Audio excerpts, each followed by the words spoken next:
เกิดอะไรขึ้นคะไปดีเลย2 ชั่วโมงนี่ค่ะ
สดอยู่เหรอสด เป็นไงคะเน็ตไม่มีอันนี้คืออัดวิดีโอธรรมดา ถ้าเน็ตมีแล้วถึงจะอัพลงโซเชียลหลงทางนั่งรถเมล์เลยป้ายแล้วก็หลงไปเป็น10 กิโลหรือเปล่าก็ไม่รู้เพราะว่าไม่มีเน็ตแล้วก็เลยไม่รู้ว่าอยู่ที่ไหนตอนนี้ก็เดินไปเรื่อยๆโดยมีจุดมุ่งหมายอยู่ว่าจะเดินไปที่ตึกที่สูงที่สุดของเมืองนี้นั่นแหละแต่ตอนนี้ตึกหายไปแล้วแต่ตอนที่ตึกหายไปแล้วก็หาไม่เจอฝนตกด้วยชีวิตนี้ก็ดี lost in ปีนัง เพราะว่าเป็นแฟนชอนก็เลยต้อง lost เหมือนกัน ไม่นี่เราจะเดินไปที่ตึกตรงนั้นจบสารคดีหลงทาง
อันที่เป็นเปิดเลยอะ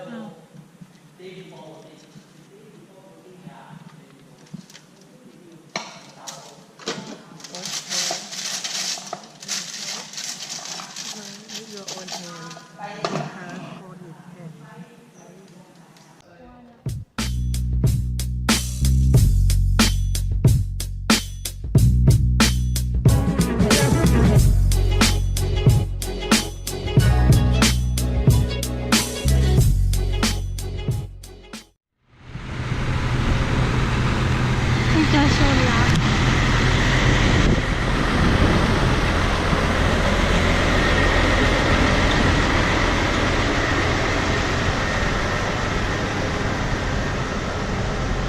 อุ้ย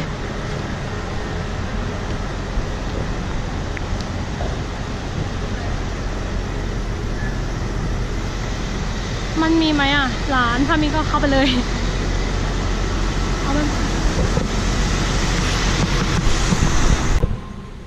มื้อที่สองกิน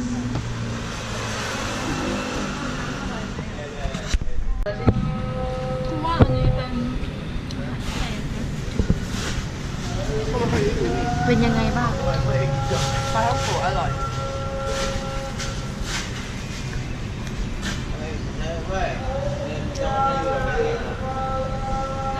จาก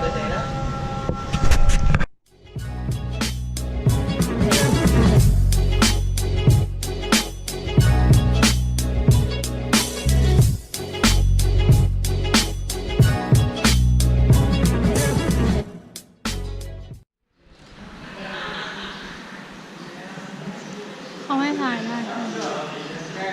เราจะไปไหนกันคะคุณยู เราจะไปแผดสีฟ้าแต่ตอนนี้เป็นเดินแล้วกด อ่ะเหรอ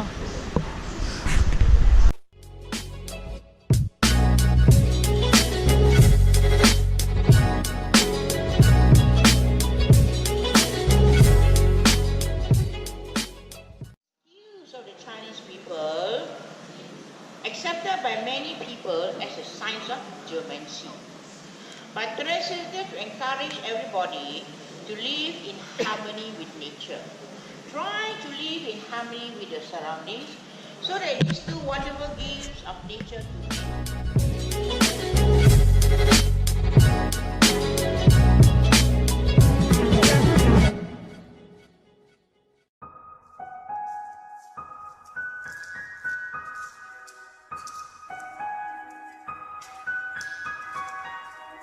ห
ัวล้าน เมื่อกี้อะไรตก ใจกัน ที่ไหนพัดลม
ยังไม่จบเลยอะ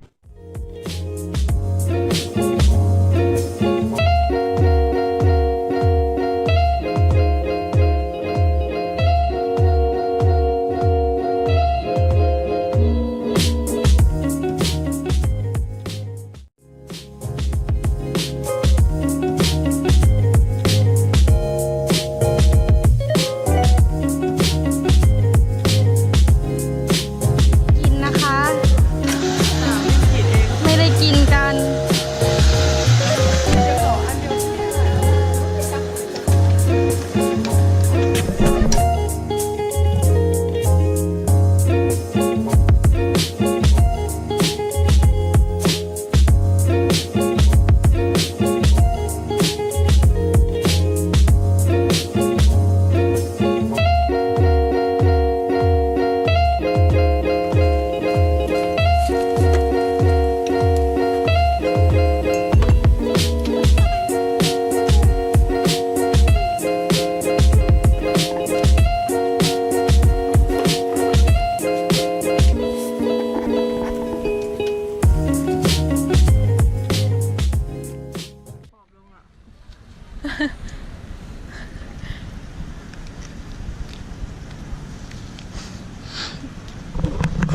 กิน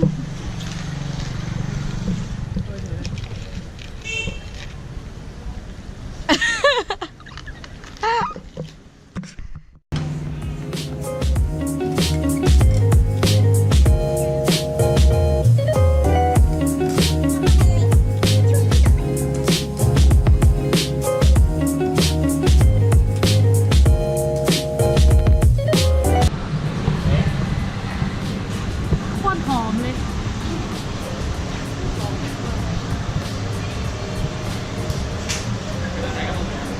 แอบไปจ่ายตังค์เลย แม่ Do you want a map โอ้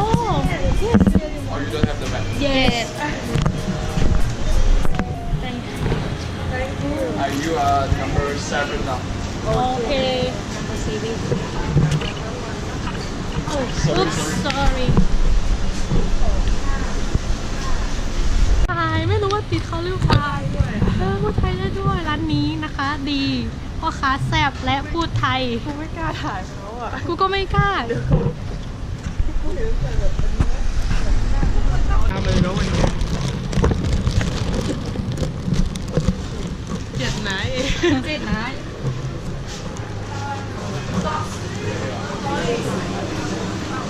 Chicken. where Oh, you are number 7. อ๋อเซเว่น Yeah. District is this. And maybe you can go here for the food festival. Food festival. Over there. โอเค thank you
เดี๋ยวจะรีวิวให้ฟังนะคะ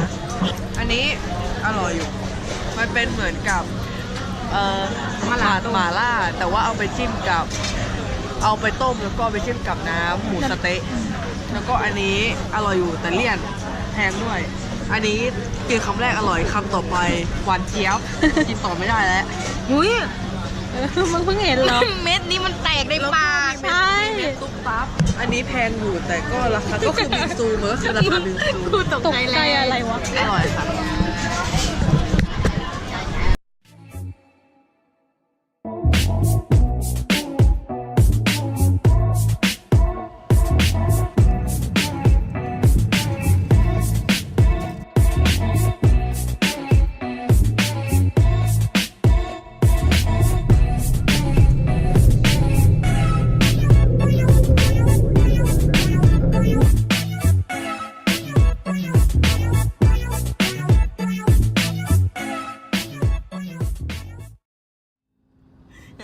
รถตู้กลัวไม่วิ่งแล้วเขาแบบ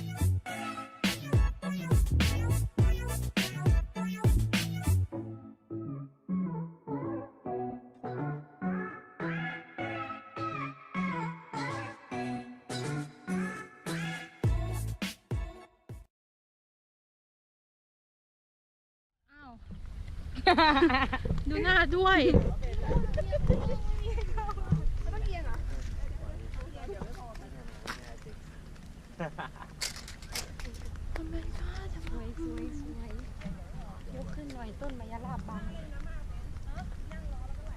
ทำไมไม่ยืดไม้ยาวๆอะ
ตอนนี้อยู่บนสุดของน้ำมันเทพแล้ว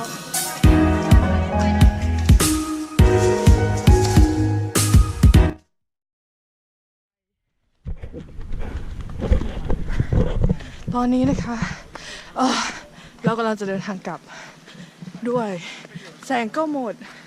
แต่ว่าวิวที่ได้นั้นคุ้มมากคุ้มมาก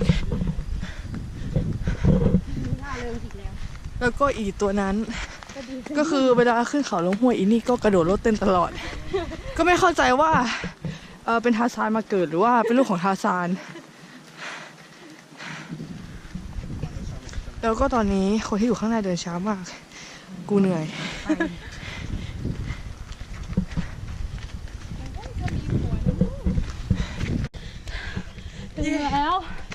ถึงแล้ว คนหายไปเลยอะ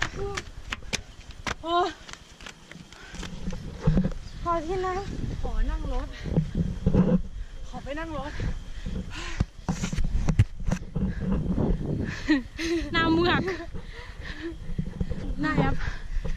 เห็นก็ก่อนนะเห็นอายุอันนี้ก็ขึ้นมาจากแหลมพรหมเทพได้แล้วนะคะ ยังไม่เห็นหน้ามึงเลย เห็นหน้าคุณแล้วเนี่ยเหนื่อย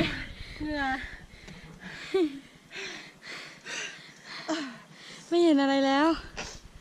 แต่เห็นเราไหมเว้ยร้อนขึ้นมาแล้ว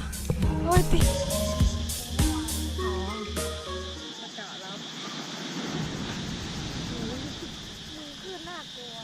ไปเดิน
สวยค่ะ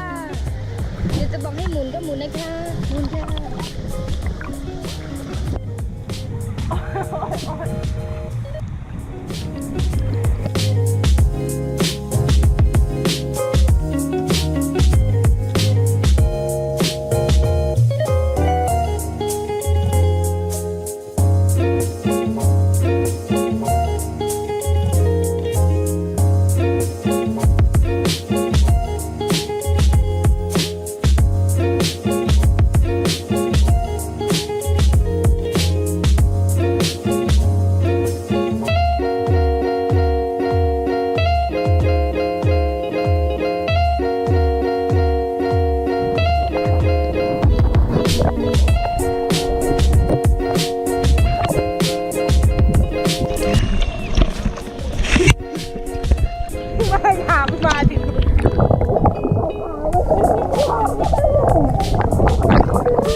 อุ้ยน่ารัก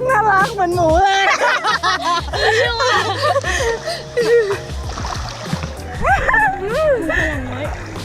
เก็บแขนอ่ะยิ้มเหมือนหมู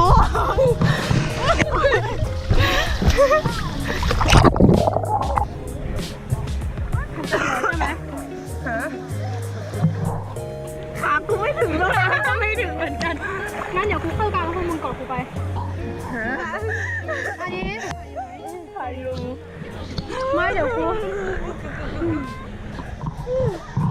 ไปก็ขาไม่ถึงแล้ว เหมือนนางพญาแต่ร้อนหน้ามาก เดี๋ยวกูจะเข้าตรงกลางแล้วเดี๋ยวพาพวกมึงไปไปสามคนไม่ได้ มึงต้องไปทางนู้นด้วยพี่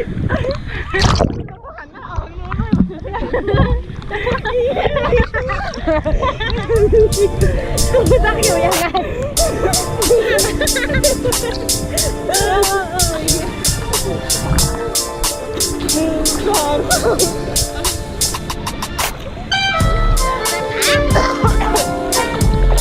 เ